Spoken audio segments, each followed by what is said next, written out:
Hi. I believe it's June 12th, 2024. It's 5784.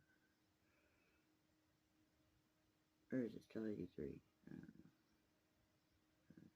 That whole calendar stuff just needs to just fuck off, you know? Fucking up everything. Something. I don't know. Anyway, so Emmanuel. Living comfortably in the cosmos is what it's about. Not an inch of negativity whatsoever. You can commit suicide, you can be the worst fucking thing on earth, and still positive. Sorry about that. When you had a body, what did you do for a living, Emmanuel? In my last incarnation, I was someone very much like you, with one exception, in that I followed my heart, without one shred of guilt, regret, or fear.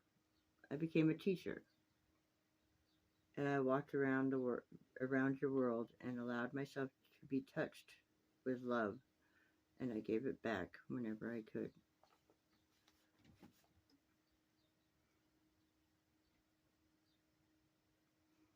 I'll tell you something else. I was rich, not perhaps in the coinage that is so rigidly associated with wealth, but I was rich, and I never went a day without enough to eat. I never went a night without a wonderful place to sleep. I had my home, I had my work, and I had my integrity. You dear souls walk so cautiously as you enter the Garden of Eden. Don't you know that it's your rightful home? There is such fear when the thought of complete fulfillment comes into your consciousness. You are so identified with the seeking that the finding becomes a threat. Indeed, it is the most difficult thing in the entire human experience.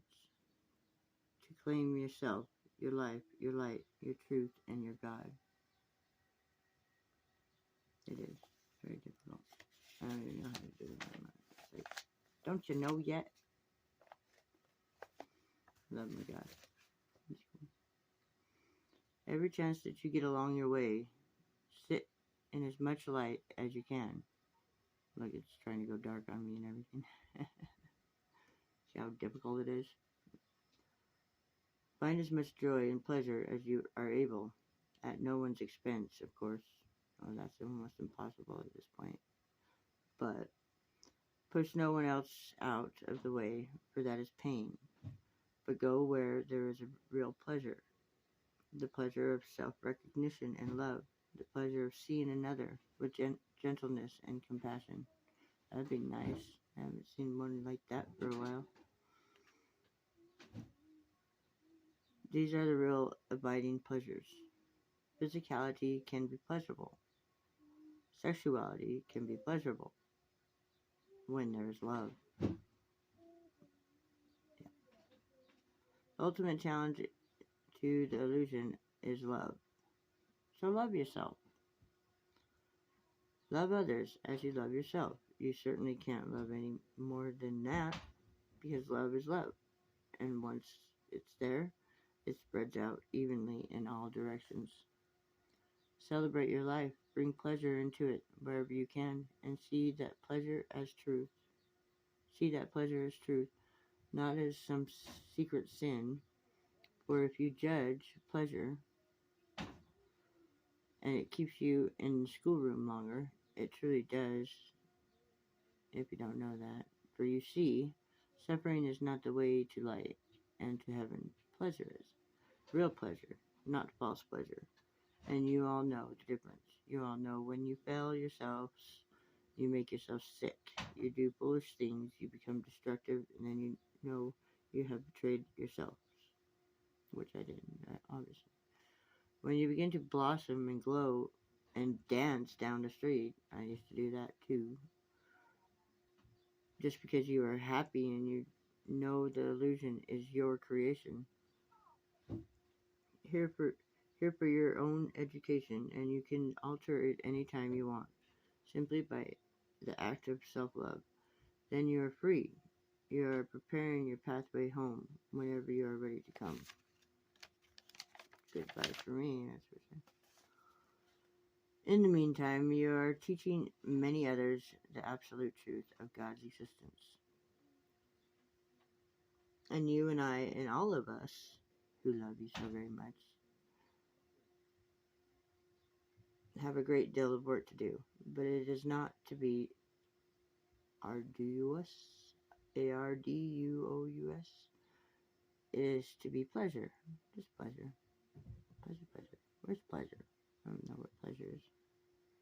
Pleasure is helping others, that's for sure. And when it is not, please don't feel noble.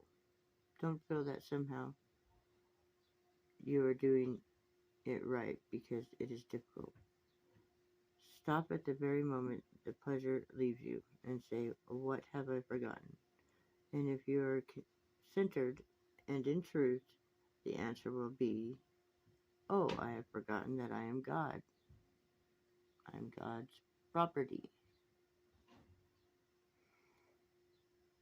Then you will take that remembering back into your human experience and you will dance again. And we in spirit will dance with you.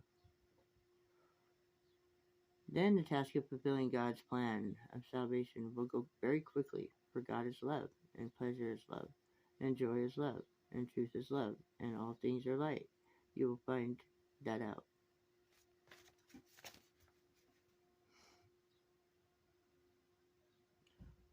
Whether you believe me or not, soon enough, for you will grow through this lifetime, and you will age, and you will die.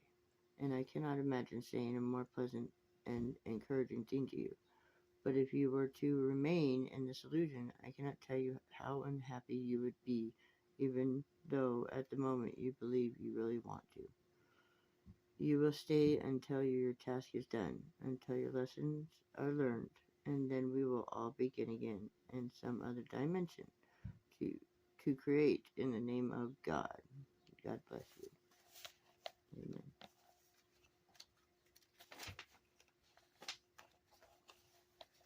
Anyway, I wanted to read that. And then there was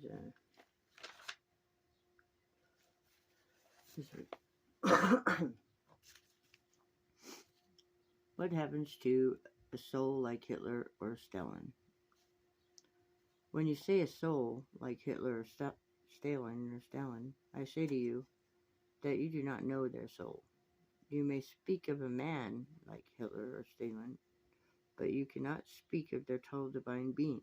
There is a need in human consciousness for retribution, for justice, and there are many things that the human mind cannot understand. You cannot will yourself to forgive and love someone who has seemingly caused such suffering. From your viewpoint, it is unforgettable or unforgivable.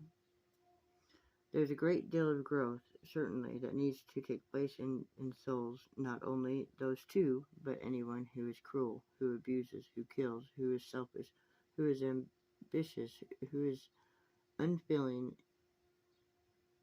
It is a matter of degree. Within each one of you, there is a small portion, some smaller than others, where there is hate, where there is racism, where there is a voice that says, I am different than you and I am better. Wherever you can hear that voice, you are speaking to what you have perceived in the outer world as Hitler.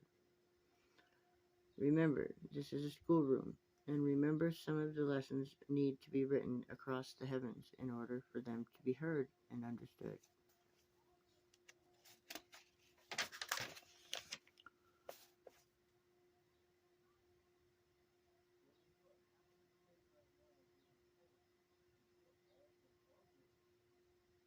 Did all consciousness evolve through the more static, simple forms of matter into the more fluid and complex?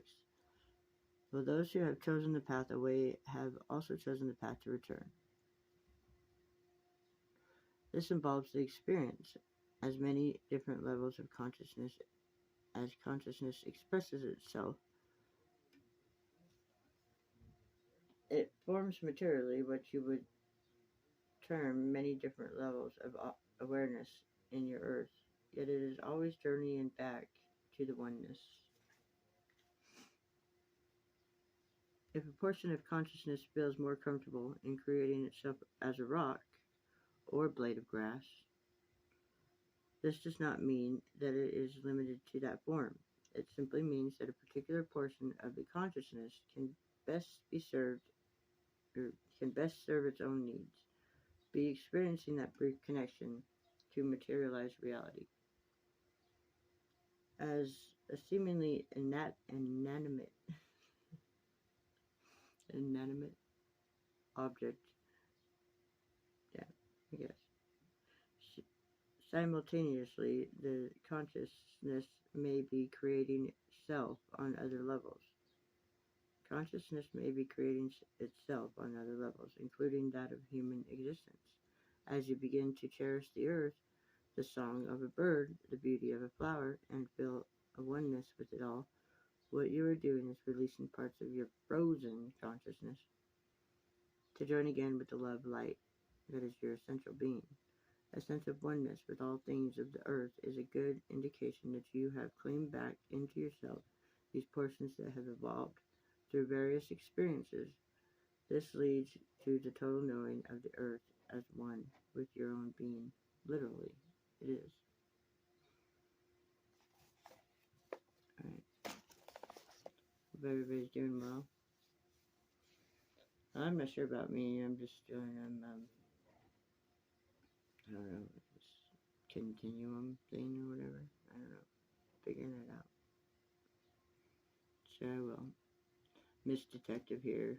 You know, you start making me question things, I'll pick at you until I figure it out. So you might as well just tell me what I need to know. Ooh, brings back Storm of the Century. Ever seen that movie? Storm of the Century? Give me what I want and I'll go away. If you don't want me to go away, well, give me what I want anyway. No. Just kidding. No.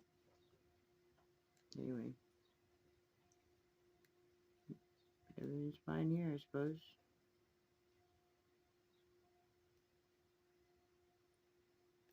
Hope everyone else is doing well. It don't sound like it's too well from what I've heard, but, you know.